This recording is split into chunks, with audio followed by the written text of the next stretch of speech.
Okay. So in Daf Nun Aleph, about how much is it? 15 lines from the bottom. Boy of Yirmiyah, Rakav Abomina, okay, Mahu. So we're talking about the halachas of Rakav. The Gemara took its opportunity, took the opportunity to elaborate about the halachas of Rakav, even though it could have been in Maseches Oholos. It's not dafkin to get the nazir. He was just saying that this is the tumah that a nazir would be megaleach, and it brings down the halacha of Oholos, but there is no Gemara on Oholos, so it takes the opportunity over here. So there was a halacha we had in the beginning of the page that has to be pure Rakav. When the person died, that he was buried without any other foreign matter. And that also continued that if there would be something there, then it would be considered galgilon, and it would stop the whole Rakav. Not only that part doesn't become Rakav, if there's clothing or wood or brick that might have gotten disintegrated also, and it's part of that whole Rakav combination, so then it's not Rakav at all. Not only the part that's the clothing, but even the mace also doesn't have a din of Rakav. Also, the Gemara said two maceim, that even though each one is a mace, but they're a galgilon for each other. And then the Gemara spoke about the hair. If it was detached already, so then it's also going to be galgilon. Okay. Now, Rakav abar b'yamiyah. Rakav abar min ha'akev mahu. The akev is the heel, and the heel is like dead skin. So the Gemara here seems, I'm saying a pshat that I think, I can't say for sure that I'm right, but I think the Gemara here is not talking about galgilon. Not talking about galgilon, but talking about, not that, it doesn't seem that the Gemara thinks that the fact that the akev is dead skin, so then it is not going to be considered rakav of the mace, and then it'll be galgilon for the rest of the mace. Because if that's so, then every mace has a heel, and you're going to say that the heel is considered foreign or not rakav, and it's not going to make the whole mace wouldn't be galgilon. I can't be. We're talking about a regular mace that has a heel also. He didn't remove the heel of his foot. So the Gemara is just talking about if the akev itself is going to have the din of rakav, not that it's going to be galgilon to the rest of the mace. Am I being clear? Not the Gemara spoke about that. If there's a foreign substance over there, the whole thing is not galgilon.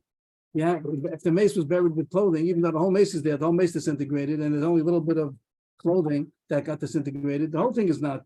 That's called galgilon. The whole thing gets here. I think the Gemara is not talking about that. The Gemara just mentioned the word galgilon over here, and it's not considering that the fact that there's a heel of dead skin, there's an area of dead skin, that's not going to be considered rakav, and it should make galgilon to the whole thing. That's not a consideration. For sure, it's not going to make galgilon. It's not going to stop the whole process of being tamei rakav. But the Gemara does think that the akev itself is not rakav. The akev itself, the heel, since it's dead skin, it wasn't live skin that disintegrated. It was dead skin before it started. Even when he was alive, it was dead skin. So therefore, I think that the Gemara, that the akev itself, the Gemara knows as a fact that's not considered rakav. It's not considered rakav. It doesn't make galgilon, but it itself is not considered rakav. But the most question is rekav habomina akev, which means that the skin, the flesh that's next to the heel, it also is going to get deteriorated faster than the rest of the body because that thing is already dead. The dead skin is going to deteriorate faster, disintegrate faster, and it's going to cause the skin, the flesh next to it also to become disintegrated faster. So maybe the fact that there's an outside fact that there's a catalyst over there that's making things happen faster, maybe that's not the rakav that the Torah was talking about. Rakav is tummy when it decays naturally, but if there's an outside factor that's making it decay, maybe that is not that adjacent flesh that became disintegrated because of the akev. That's a question. I think that's how it was fit in rakav habomina akev mahu. Not that the akev itself, the akev is not a question that I think the Gemara would say that the akev itself is surely not considered rakav because it's already dead skin before the man died. But the rakav habomina akev, if it caused a neighboring limb to become disintegrated faster than the rest of the body, is that have a din of rakav or not? And the Gemara explains, ki gamin and rakav haba mikulei meis, avodasim and akev lo, odum aloshna. Maybe only the rakav which happens, but the whole body disintegrates. The natural decay, that's what's called rakav. But if it came because of the heel, the dead skin of the heel, maybe that is not considered rakav, or maybe no difference. Even though it was an outside factor that caused to speed up the process, it still will be considered rakav. Tashma, the Tanya of Nassim Rabbi Osher. Nassim Osher had a brisa which we mentioned before. Rakav abom b'shnei mesim tameh. If there were two people buried together, even though each one alone would have had rakav, it was in a marble coffin and they were naked, there was no clothing, so there's no galgilon. But the fact that there are two mesim, so each one is considered galgilon for the next, and therefore neither of them are going to become rakav. And the Gemara said before that the case was that both of them, after they disintegrated, altogether it was a tarvad, malo tarvad. I don't know how the Gemara knows that, and the Rosh asked the Kasha doesn't know how the Gemara knows that. It means that altogether it was only a malo tarvad. How do you know? It just means to say, if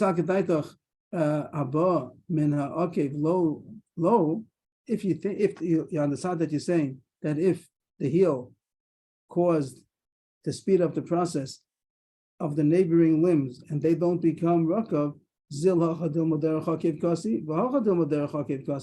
you have two masons that were buried together, so you shouldn't make, even if they were buried together. Again, we said that two masons are nasa galgilon zelazeh, but the Brisa said that sometimes it could be tameh, and the Gemara said, when is that case going to be? When they were each one buried separately, and each one didn't have a din of rakav, but altogether each one was only a half a tarvad, and then they were put together. But the Gemara's kasha is that if this halacha would be true, that rakav habam and akev does not have tumas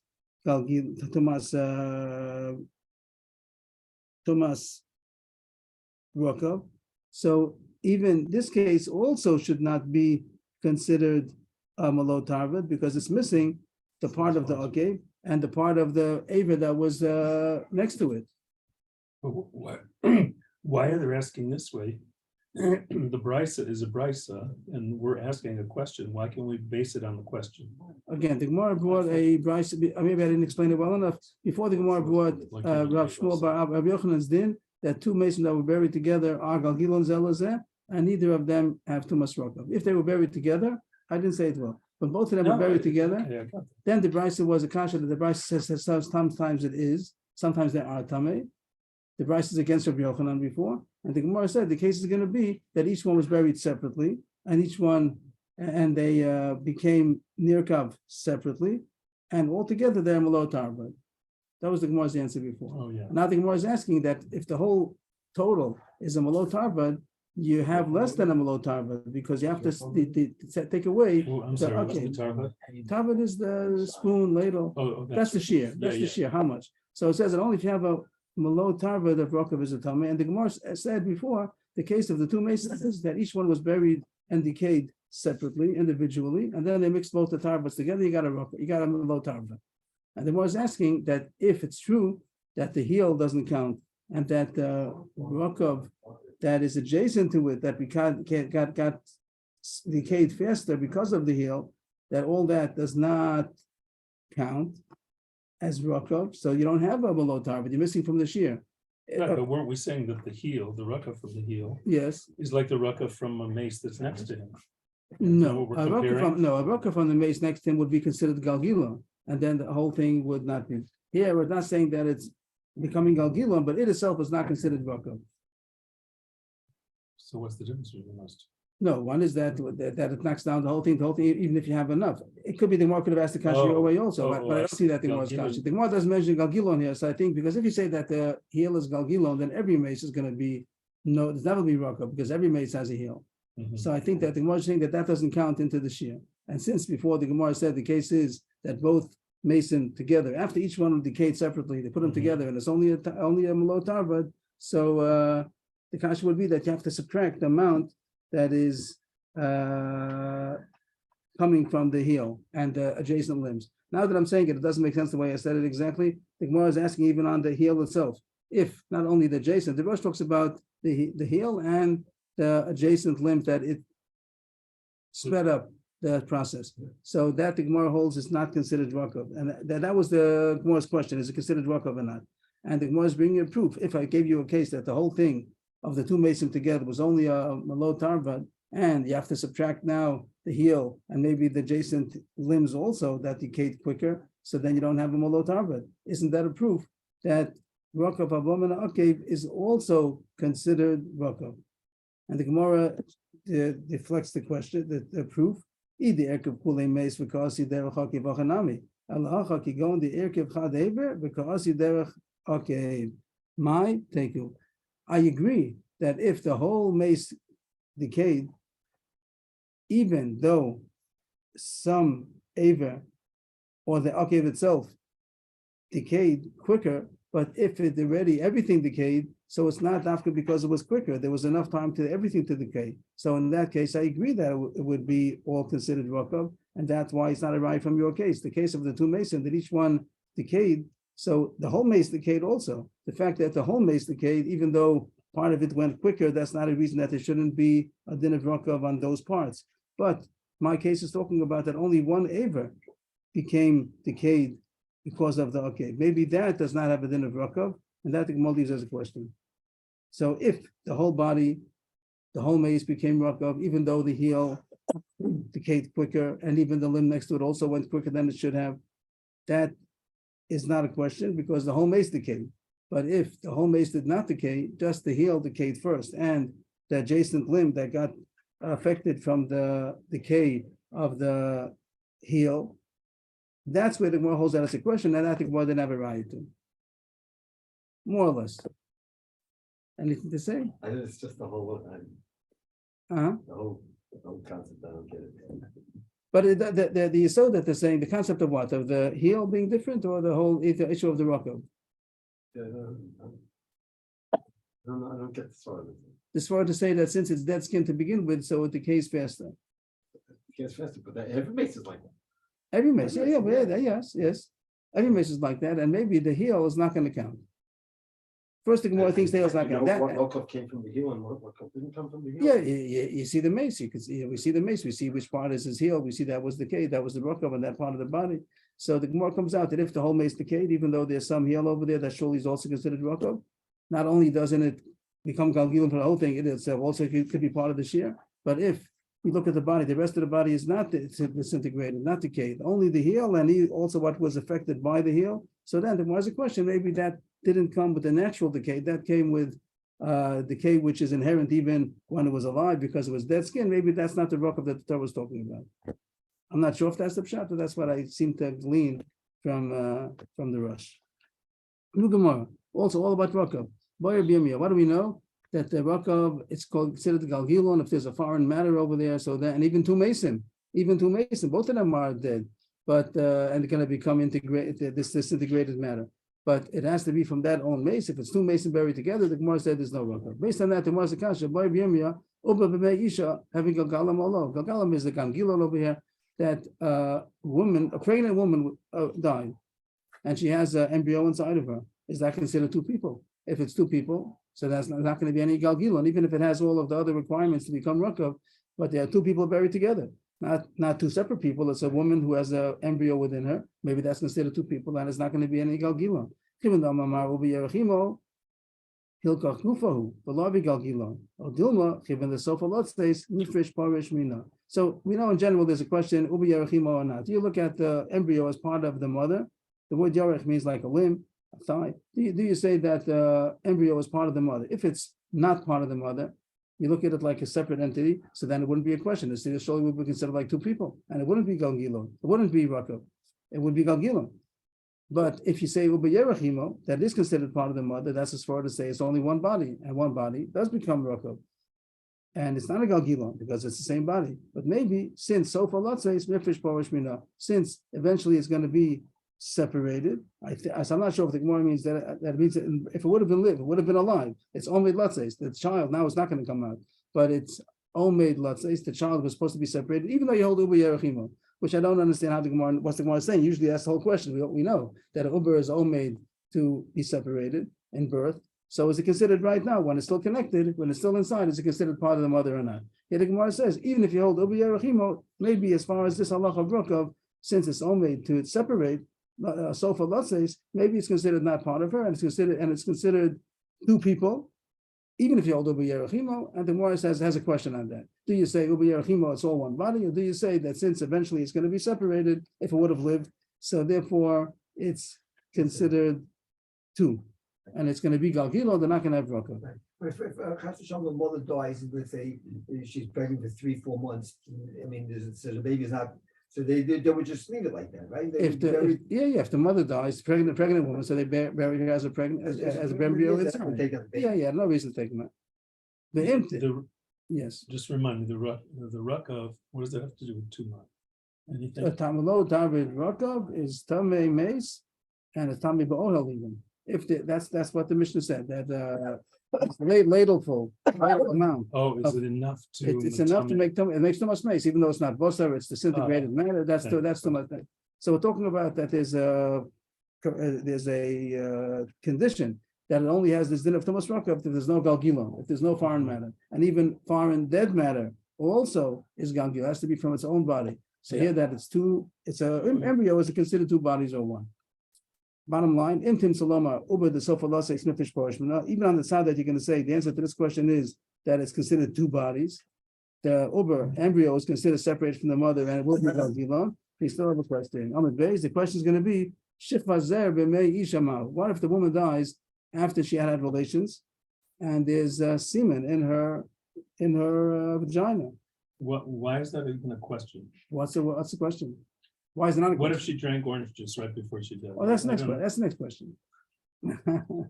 Oh, good, okay. I'm not sure. I Let's think learn. I think that's the next question. It means the Gemara is saying these are called foreign matters. It's foreign matter. So she has shechvazera. She has semen inside of her. We don't think it's a human.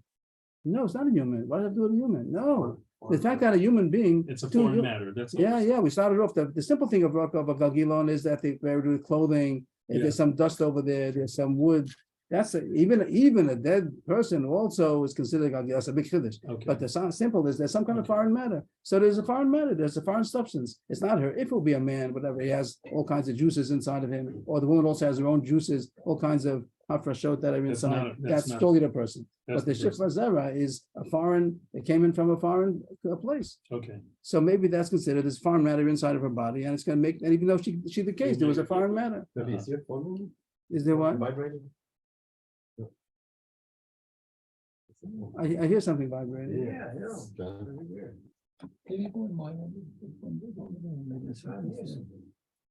Okay. Okay. What? You wanna go in my room? Check, hang on. Me Amina. Chivan de lo itzar ki gufa dami, or dilma chivan de mi al makasi lo. One side is to say that since let's see over here. Since it was not formed, means it didn't become embryo. It didn't. She didn't conceive. It's just the shechvazera. So therefore, it is considered part of her body. Means even on the side we say that an embryo is not considered her body, but this is not another body. This has not been formed. It's a lashon of tzura. It wasn't formed. So therefore, it is considered her guf. Or maybe you say that since it came from outside, it's a foreign substance, so it is considered galgila. Do you look at it as part of her body or not? End of the question. since it didn't form, kigufa. It's like her body. It's like her body, that's one side. Oh, Dilma, since it came from outside, so it's not considered part of her body. Okay, End of question. Next question. Papa, Pirsha Mahu. Pirsha is usually, I don't know if it's a general word for excrement, or maybe even if it's still inside the stomach. It didn't. The Gemara is going to say that the whole digestive system over here talks about everything in the digestive system. Like Yaakov said, drank orange juice before she died.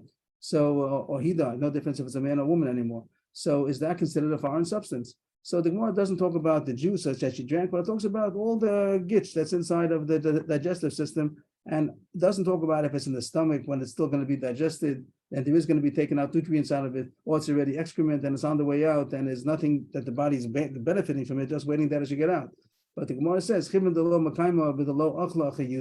a woman, a man, a person cannot sustain without eating, so it's part of the natural way of living. So it's considered part of the body. And therefore, even though it's not necessary now for the body, but the whole digestive process is considered part of the body, and therefore it's not galgilon. Chiyusa, who is That's living. that's considered necessary for Mhm. life. So it's part of. So it's that part of the person. body. Odilma hanami ma'almasi, it's a foreign substance. So it's gonna be galgilon. And the Gemara is gonna ask soon what's bothering you. How are you ever gonna have galgilon then? How are you ever gonna have rakav if any human being has all these things? Yeah. So Shech Bazer maybe not, only if she didn't have relations within a couple of days. But Pirsha, everybody has something doing in their digestive system. It wasn't asked the kasha soon. That was Papa's question. Next. Boy. So they leave it there, they don't clean out. They don't clean it out. Nowadays, it happens to be that they clean it out. They do, how do They have all kinds, they wash it out. They wash out the digestive system. The body loosens. And some people they say that they didn't do it in the old days. Like they didn't clean out the body like that. Right. Nowadays, they do. And I've heard some people say that, what are you worried that it's going to happen anyway? How many days is it going to take until the person's going to start decaying? You want to save the corpse from becoming mitbazer. Mhm. It's going to happen anyway. What do you gain exactly? So they don't want there should be a bad odor during the funeral, things like that. But they do clean out nowadays, as far as I know. That was Then Rav that's Papa's question. considering that it's not part of the person. Well, I'm sorry. Then it's not part of the person. You're saying something about what I said or what the Gemara says. What I You just said said. now. I just said that they don't want it to have it should be inside, but But if it's part of the person, how can they not bury it? oh, it's not. You're not trying to bury it. No, you don't. That not. You know, it's not. There's no. It's not part of the. That doesn't seem to be our sugi. Our sugi is talking about is it going to be galgilon to stop the rock of tuma? Yeah. But I don't think anybody's going to say that it's chayv to bury it. It's not considered part of the body to bury it. Nice point, but I don't think that's dependent. And that's the next one. You want to talk about hair and fingernails. The Gemara spoke about here on Amman Aleph, that here, which is Hair, fingernails. that the even hair Gemara and fingernails. spoke on Amman Aleph already. That the Gemara said that if he separated it goes a sorrow, then it's galgila. Because the kosher kind of food is wouldn't be coming. If it's inside. The intestines. Wouldn't be tummy. The more than talk about tummy before. The more than talk. If you want to know if it's tummy, I don't see the Gemara before either. But the hair after it's cut off, you have to bury it or not. Like I don't see the Gemara talking about it either. As far as galgilon, the Gemara says it depends if it's connected or not. The Gemara continues. Wow.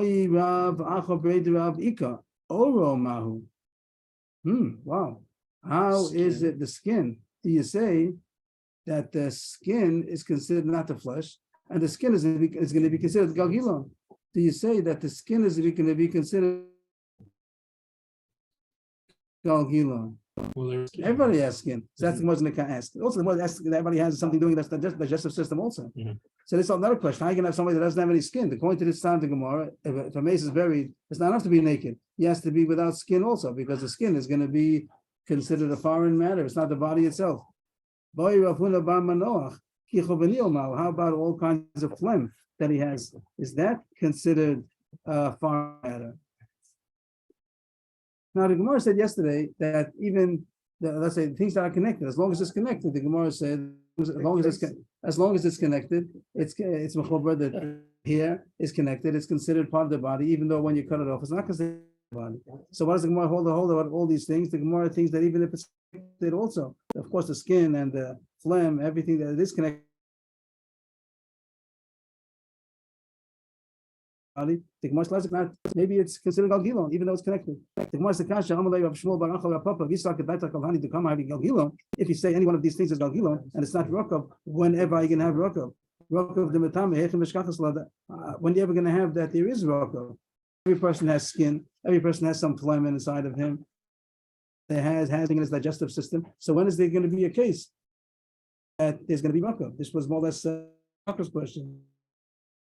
The Ashakye made the column, the Sake in the show cover made Tveria. It's possible to have a mace that doesn't have anything doing in the system and doesn't even have skin. Shakye made the column is probably in his lifetime, before he died, he had some kind of a laxative that cleaned him out. Made the column. The Gemara talks about that. The column. It talks about that there was some kind of strong laxative. You take 3 drinks of it, the body's cleaned out the garment. Things today like that also. They want to clean out the digestion before certain tests also. So this man, they clean them out of the garment. And Sachi in the show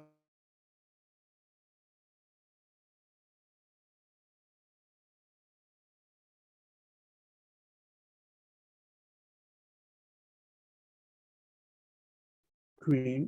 For what purpose? The sholkov made tveria, and also they boiled the mace. Made tveria means like hot spring water, means boiling water, and the skin came. So it's really a crazy case that you're ever going to get a Rocco that he doesn't have any skin on him. They took the skin off. So of course, it's a very far out the case of Rocco, but the considers it. The considers the possibility that maybe these things are the system. It doesn't have the pirish, it doesn't have kichovania also. It's going to clean him out, and it doesn't even have skin because they boiled him in order to get the skin off. Period. Very hard. Just to point out, sachin shah means take off the hair. What if they? The Gemara said before that the hair, as long as it's connected, is surely not a galgila. So the Rush seems to say no, not that the taking off the hair is because the hair would be the hair is surely not galgila, but they have in order to get the skin off, it's necessary to separate the parts that are connected with the hairs because the hair roots would hold on to the skin. Even if you boil him, the skin wouldn't become disconnected. To take off the hair roots in order to be able to get the skin. But I don't get it because the Gemara comes out now that these things might be considered galgilon, even though it's connected to the body. And before the Gemara said that the hair, as long as it's connected to the body, is a difference. How come hair, if it's connected to the body, is not considered a galgilon, and other things that are the skin is going to be considered a galgilon? I would think opposite. So I don't know. But that's the more finished with these questions about what galgilo. All these things the more didn't. Yeah. How do we do? How many questions do we have about this? We spoke about Rokav Avrohom and okay, and I was left as a question. Uber embryo was left as a, and Sheikh Vazer was left as a question. What about the heel? What about the heel? Is that a question? I think so. Yeah, the Gemara question about that. It was presented as a question. It wasn't a statement. Rokav Avrohom, okay, Mahu. Maybe it's something. Maybe it is considered Rokav, maybe not. I tried to answer. There was no answer over there. This is semen in the woman's womb, and the excrement and stomach contents, the skin even the phlegm. All these things the Gemara leaves as a question. Amar Abaye, Nugamar. Amar Abaye, Naktina, Tachano, Ein Lo Rokav. We have a tradition that the mace was ground up. That is not. That's not. He's not going to have a din of Rokav. That's not going to be Rokav. And the Gemara has two sides. What does he mean to say? What will be if he then decayed? Means there's two ways to understand the statement. Does the statement mean that the fact that he was ground up, don't consider that Rokav? Ground up mace, even though it might look the same, but it's not decayed. It was ground up physically. So maybe if it would eventually decay, if that ground up flesh would decay, maybe it hasn't been a Rokav. He just meant to say that the grounding up itself is not yet considered Rokav. Okay, but if it decayed, then it is. Maybe it does. Maybe we need to say that ground up, even if it decayed, also not going to become Rokav. If the condition is you have to have these three ingredients and it decayed, so it will Rokav. Only if it's a natural decay. It was ground up, even though it decayed, maybe it's not going to be Rokav. And this also the Gemara leaves as a take. Next Gemara. A mace missing something means after he died.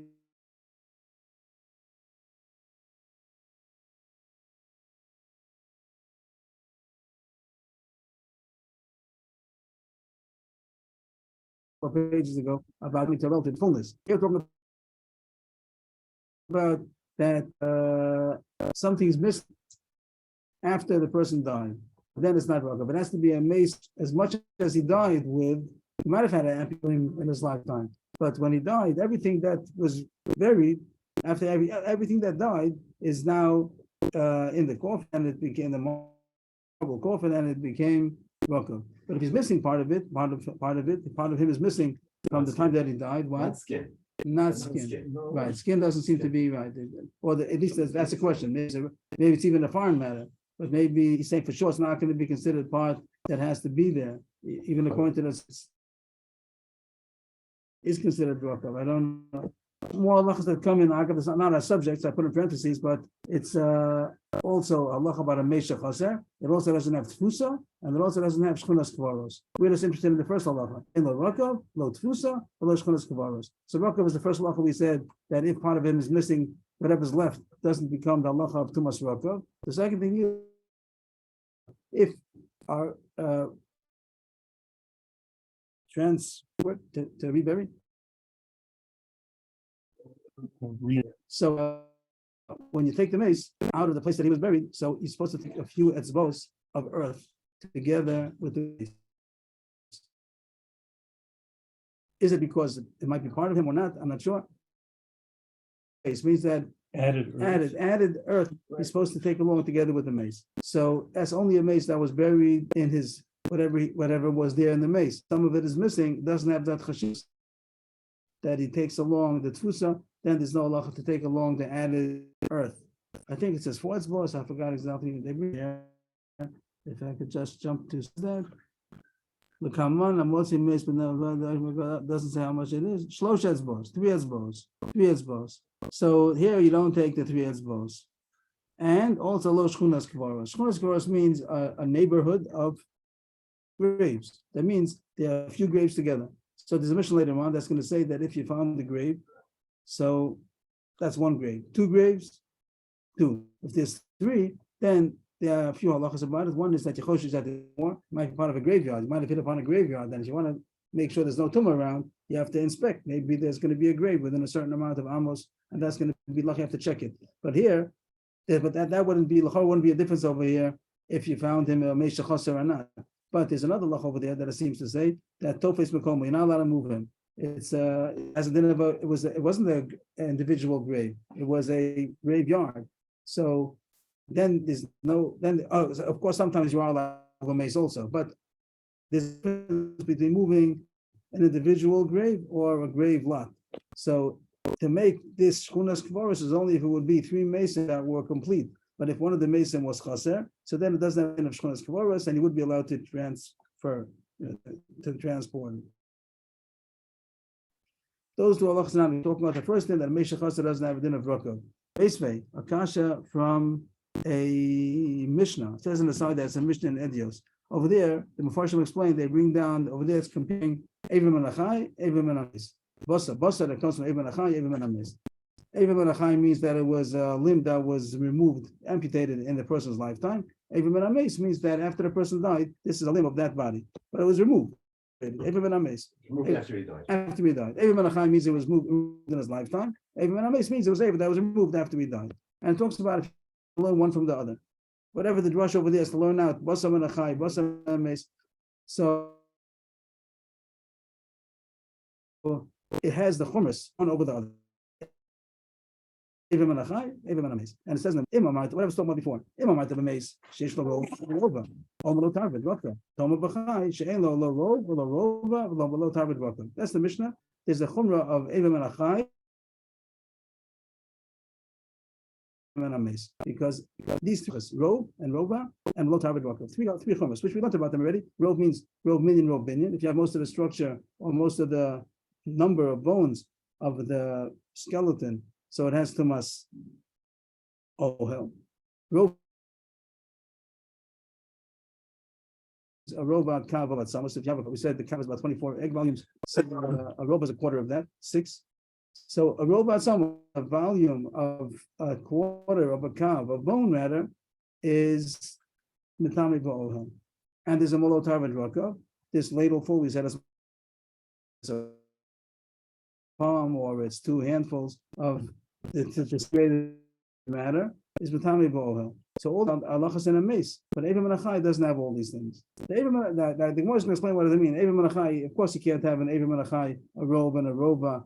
That doesn't seem to even fit into the sentence. You can't talk about Evim and Achai to have rob minyan, doesn't seem to be in the subject with her. But it says that there's no chumrah,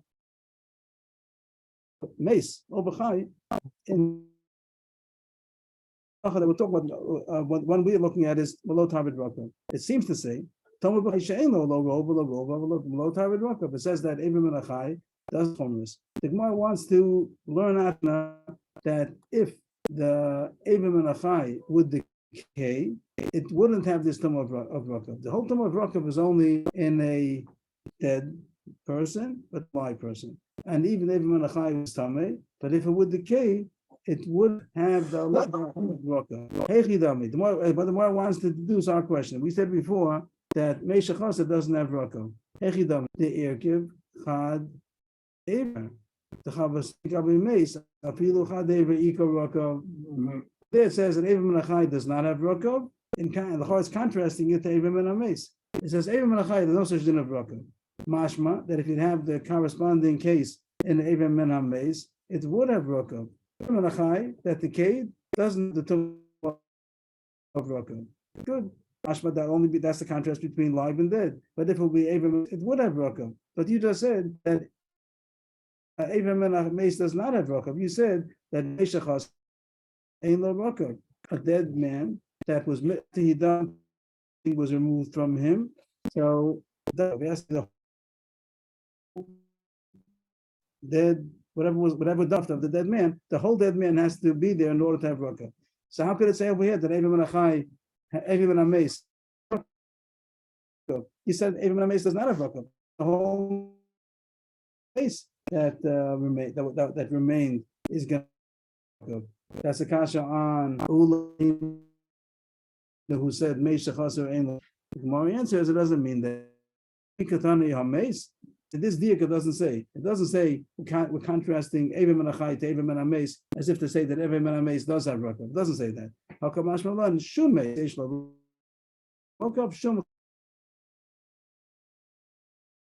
Ein Rakav? We're talking about general, not about Avim and Achai, Avim and Ames. We're talking Mace, not the Avim and Ames. Don't think that Avim and Ames. It doesn't say Avim and Ames. Mace has Rakav. And it's only going to be Rakav when it's going to be everything that was there, the full. But don't be medayik that Avim and Ames would have Rakav. No, Meisha Chasa doesn't have Rakav. Look here, Well, that part of that was Shum Chai. Any kind of Shum Chai, right. Shum Mace, Yesh Lo Rakav. Shum Chai, Ein Lo Rakav. Any kind of mace, some kind of a mace has Rakav. Not every mace. No kind of a chai that has Rakav. If part of a person decayed in his lifetime, whatever disease he had, and part of his flesh is decaying, even though he's alive, I imagine that it's attached to him. That part of his body is decaying, and he's alive, and then he died. So, of course, decay of the live man, we said a second ago, the Harvard on a live man, but there's no Rakav on a live man. But once he died, maybe once the person died, the part that was near Kav's lifetime is Rakav or not. Be Rakav the Erkiv base. Or Dilma Hashtami, do we say only if it rotted because of his death? But here that it rotted in his lifetime, maybe Odilma that he did die. It rotted. Which side is which? I heard what you said, but in the words. He can maybe Rakav the Erkiv twice. It's only Rakav if he rotted, only if it.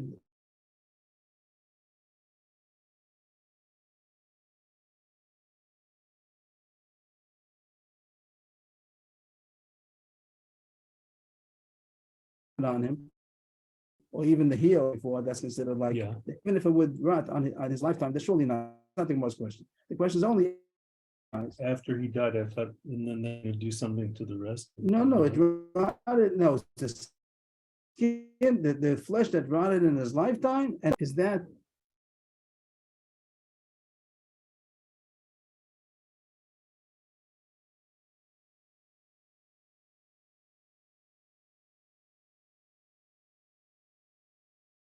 But it became Rakav as a result of it, even in his life. Even though he also died. What? That is the result of the Rakav. You can say that also. It's not. You can have someone shot him, whatever, but he became Rakav, not. It disintegrated, it became decayed. Then it wouldn't become Rakav even after he dies. It wouldn't come in. That's too. So the first thought is that it's necessary in order to be Rakav, it has to be Rakav from death after he dies. This case would not become Tameh. Odilma, it's Rokov, and he died. Hashtam Yahamais, and the second side is going to be that it does have tumah. The first side is that it does not have tumah. Second side is that it does not have. The second side is that it does have tumah. Tashma, right from the same Mishnah we brought a few lines ago. It says over there difference between Chayevim and Ames, and it said lo. It has all these chumrah, tumah b'chai, that doesn't have all these. What does the Gemara see from this Mishnah? It says that live man, Avim doesn't have tumah rakav. It seems to say the Gemara thinks that Avim Menachai, or Chai, does have tumas rakav, but it's mashma only as long as he's living. What if he would? The Gemara thinks that would be a deal. If he would die now, it would be rakav, even though it was rakav. The Gemara thinks it's only because he's alive. If he would die, even rakav in his lifetime, would become rakav. The Gemara says it doesn't say that.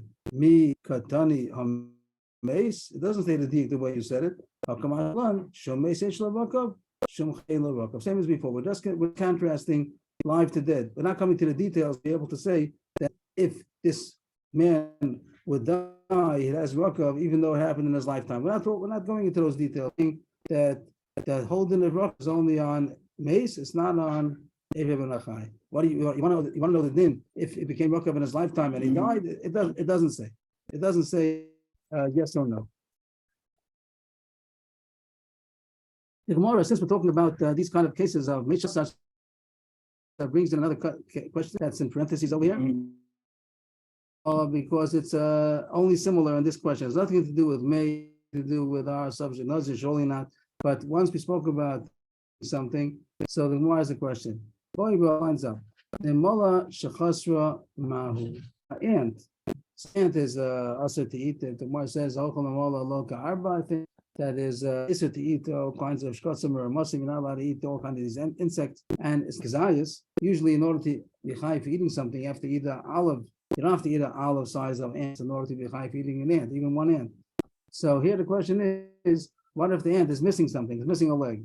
So is that still chai for eating an ant, or it has to be a bria shlema? There's something called a bria. Bria means even though it's not a kazayas, it doesn't have the chashivas, the significance of being the size of an olive, but it has a significance because it's a live creation. It's is there a better word than a barrier? Creation. It's something that's the chashivas. But here it's missing something, it's not showing the way it's supposed to be. So if it's if he ate an ant, even though it's a tiny ant, he's chayiv eating an ant. But if he ate an ant, which is missing something, it's missing a leg, is it still called a bria? Shiura gemirin love hachasa, or gemirin love ha'ika. This is the halacha Moshe Sinai that is chayiv. Well, what we learned that is chayiv eating. Is it a shear? So here it's not a shear as far as being a. But the point is that it has to be the shear of a complete ant, and it's not a complete ant because it's missing. Or maybe very gemirila. The point is that it's a live being. The fact that it's alive, if you killed it, yeah, if you killed it, also you're not eating a dead ant also. No, but isn't it that you would still call it an ant, even if it's missing a leg? It's still a bria. It's still called a bria. So Rashi over here, some of them unfortunately say that it had every whole beruya lichnios. It was still fitting to live, even though it's dead now. But it was still fitting to live. It's different if you eat a live ant or a dead ant. I think it's the same. But the point is that missing a leg or something which is not about what? Maybe if it's alive, it'll also help. About the sex. But as far as eating alive, so here the fact that it's not a vital organ, it will be a vital organ. The Gemara thinks it's not called a barium. It's not called a barium. It doesn't have this chashivas of being a significant thing. If it's missing something which is a vital organ, but if it's not missing an organ, so then even though it's an organ, but it's not a vital organ, it's still considered that chashivas of a living being, and be chayiv even though it's missing a leg. Is that it has to be? You're saying a vital organ, but they're saying that it moves. Or Oh, we say moves. It's the same moving. alive. Live means living. What does living mean? How are you translating? If it doesn't have feet, they can't walk. Yes, But it it's still, can. I don't know, an ant, you take something off and it still starts squiggling around. still take away the point, take away a couple of legs, whatever's, that it could live. You're saying living is only mobile. I don't, Well, but- because we're talking about an ant. So. yeah, so therefore what? And that is alive even with that. If he's not walking, he's not bothering you. It's not gonna get any food, maybe, so it'll die, but the point is, if he's living, whatever living means, that's like, Okay. but the point is that since it's not, so without this organ that is missing, so is that also included what the Torah said that it has a chashivus? The subject has nothing to do with us, what I spoke about, just the semantics about the chassan. We're talking about that it's missing, so what is it missing over here? So usually we talk about a shear to be high for eating is usually at the size of an olive. Here there's a special halacha that even to eat a living being is also high. But then what is that? Is that as long as it has all its vital organs instead of a living being, or only if it has what a normal living ant looks like? It has to have all the legs also. That's the most question. Top of the next page, Min Beis. Rav Yehuda midiskarta tashma. That's it, Tashma. Say, okay, Rav Yehuda midiskarta Oh, here tashma. it is. Here it is, tashma. It says we're going with same subject, eating ants. Tumor of Shevis, Shemona Shvatzim, that is a tumor. You have tumas mace, tumas nevela, that is that Shvatzim. Pasuk talks about 8 kind of rodents, more or less. Achbor, Achbor, I forgot the whole list. How's it go? Tinshamas, how does it start? So there are 8 Shvatzim. Shemona Shvatzim. Asher. Yeah. So there are 8 Shvatzim that there's Shemona Shvatzim. And over there, some Parashas Shmini probably. List 8 rodents that when they die, they're metamid the maga. I think only maga. So the question is, how big does it have to be in order to be tamei? These shmona shvatzim, these 8 shvatzim that they give off tama in their death, what's the shear? How big does it have to be in order to have tama? We talked about Zayis Banan Meis, that's all. Zayis Banan Avela. How about the Tumas Sheretz? So one pasuk says Bohem. You have something over there? There.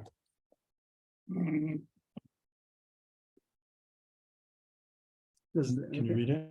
Choled Anaka Choled Tzav Anaka Koach L'Tov. There's also Tinshames and a Chomet. The Chomet is a snail over here. I mean in English, a weasel, a hedgehog, a mouse. How do you pronounce that? Chamelon? Chameleon. yeah. Chameleon, okay. Toad, a mole, lizard, and a snail. The Gemara is going to be talking about a snail, so let's hold on to that. A chomet snail. So these Shmona Shvatzim, what's the pasuk? Kol hanogia b'hem b'ma'areh, v'chol asher yipol lo b'hem b'mosam yitma. So you could hold on to this pasuk here that it has 2 red words. One is bohem, one is mayhem. Okay. So any that touches them becomes tummy. The pasuk terms for touching them, one is bohem, in them, and the other one is mayhem, which means of. The pashpat of mayhem means any one of them. You touch them and one of them. But the one makes a drash. Bohem would be mashma, you touch the whole thing. You touch the whole if you have a dead weasel, it's only if you touch the whole, if it would only say bohem. And that, of course, only when it's dead. But you might think only if you touch the whole weasel. What if you have a piece of a weasel? Like you have a Zayis Banan Meis. It doesn't have to be the whole mace, but you have too much al. So how about how much of the dead sheretz do you have to have touched in order to become tamei? If we're not only the pasuk bohem, yachol b'kulan, that meant only to touch the whole. Talmud Lama mayhem, even a part of it. It Comes to exclude, right? The mem- It comes to not exclude. mayhem is from something. From There's other things. Even part of it. That's a drush. The pashpshad is we touch one of them. One of these 8. You touch one of these 8. As far as dashing, it means part of one of them. It's a drush, mayhem of them, not the whole it. Even if you touch part of the mouse, also. How much of the mouse? How much? In mayhem yachol miksasin, you might think even a tiny part, a little piece. So no, Talmud Lama, like something significant. You cannot touch the whole thing. Okay, Tzad, how much do you have to touch? It has to be a little bit. It can be a little bit, but it has to be something which is considered the whole. What is that? And the Chachamim measured that it should be the amount of a lentil bean. And why is that? Because the snail, this is probably the small The snail, when it's first born, it's the size of a dasha. That's the minimum size of a whole sheretz. That's the drush. Then how do you know how much? What's the shear of touching sheretz? Sheretz b'chasha. If you have a piece of a mouse, which is the size of a lentil bean, that's the amount. You don't have a size to become tamei. If you even kada of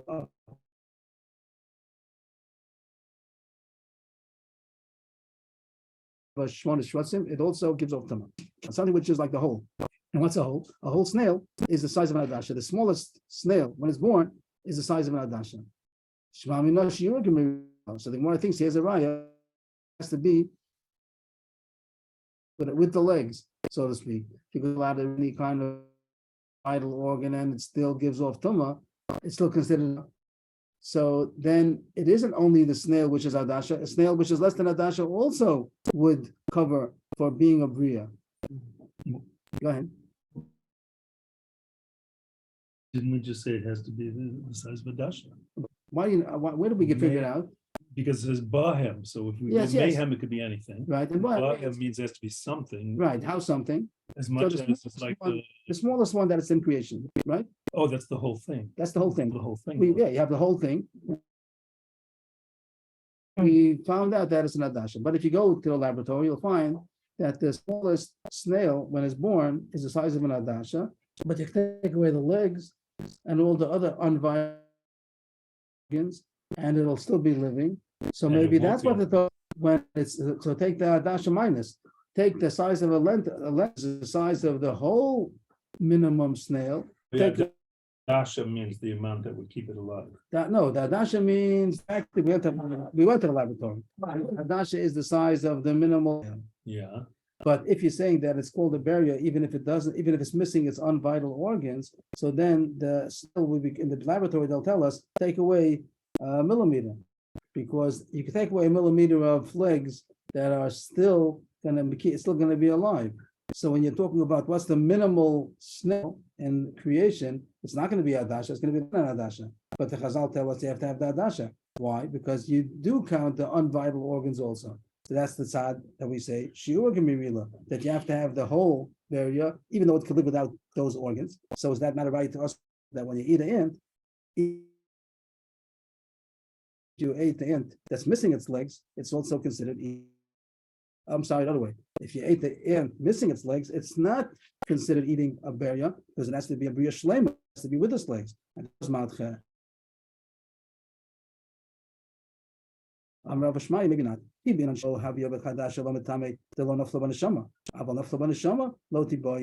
case over there is talking about when we went to we asked them for the minute dead snail. Means this is talking about too much sheretz. When is sheretz metame? Only when it's dead. So we want to know when the Torah said sheretz yotame. So it surely meant bahem. You touch the whole sheretz. So there's a weasel, there's a mouse, there's a hedgehog. It's also a snail. So we go to the laboratory to find out, the zoologist, whatever. What's the smallest snail? But not the smallest live snail. The smallest dead snail. And the dead snail surely is only going to be chashav if it's full. Our question we had that maybe it's called a berry, even if it's missing some of the organs alive. So before, when I spoke to the ant, no difference if it's live or dead. Now it's different. That the ant that we had a question about if it's ant missing its legs is only if it's a live ant. The chashivus of being a barrier, even though it's missing its legs.